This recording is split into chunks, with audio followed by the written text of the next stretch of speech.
once more to another segment of the garden path. The gardens are pretty quiet right now, so we thought we'd double up and do this as a cooking show as well.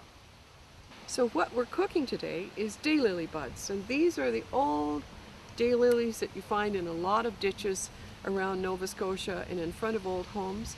They are a garden escape, so they're an alien, not a wildflower, and the buds are absolutely delicious. And I'll show you what I do with them. You can also dry them and use them in Chinese cooking or make fritters with them, but I steam them.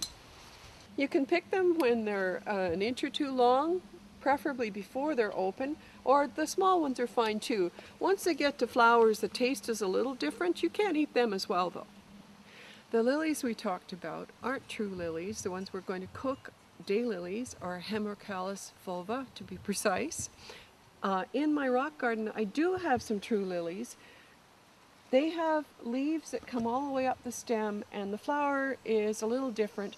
These are from my mom's rock garden, and I don't know the name, but I like them. Another lily that I really enjoy and has been rather strange this year is called Montreal, and I'll show you that one. This is Lily Montreal, and I bought it to be a center post in my garden so that the rest of the gardens would pinwheel around it, and it's certainly done that. It was supposed to be 4 or 5 feet high, and it's now pushing over 7 feet. So this is the tallest it's ever been. It's done really well, and in a couple of weeks it'll have great, big, huge white and yellow blossoms that just scent the whole garden. I'm not going to let you go without pointing out a few other highlights for me in the very quiet garden. This is Corydalis elata. There are a lot of blue Corydalis available on the market, but very few are really good growers. This one is kind of tall, but you get the lovely blue flower, and it is tough. So I'd recommend it to anyone who wants that sort of plant. Beside the blue Corydalis is a pink geranium, and we have a few other geraniums around, but I really like the colors of the two together. So that's something I certainly encourage to grow more. The sage is past its best, but it still smells wonderful, and on it I've seen all week tiny hummingbird moths, as I used to call them. They're actually clear ring moths, and when I was a child I thought they were baby hummingbirds, and I was dying to catch one and never did.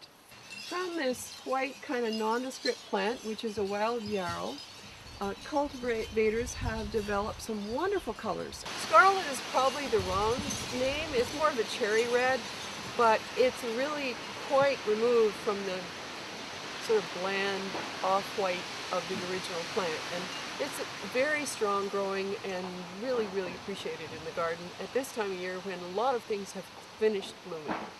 The last thing I want to mention is the dogwood behind me, which is Cornus cusa, and it's also welcome at a time of year when many things have stopped blooming. Now let's get cooking. So from the bowl to the steamer, we let them steam for 2, 3, 4, 5 minutes. I check them to see how tender they are. They cook like asparagus, and you don't want to overcook them. And then we'll try them.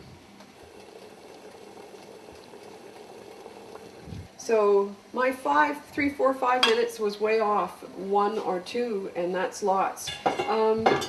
These were a little older than probably ideal. They'll still be good, but it's best when they're like this, and they're just almost like asparagus. Now with butter, salt, and they're ready to go.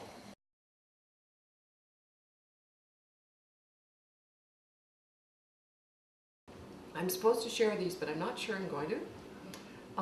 Anyway, that's it for the garden path this week. I hope you've enjoyed it. I certainly am enjoying it. Bye for now.